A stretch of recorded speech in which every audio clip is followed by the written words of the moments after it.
Oil heat అయింది. ఇప్పుడు onions వేద్దాము. సింపుల్గా ఇది onion tomato curry.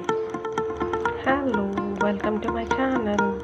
Oil heat అయింది. ఒక 2 స్పూన్స్ ఆయిల్ వేసిన, ఒక 4 ఆనియన్స్, ఒక 1 టమాటో, 2 పచ్చిమిరపకాయలు. ఇది onion tomato curry. Onions fry అవుతుంది. ఆనియన్స్ త్వరగా ఫ్రై కావాలంటే సాల్ట్ వేయాలి. సాల్ట్ వేయాలి. ఇట్లా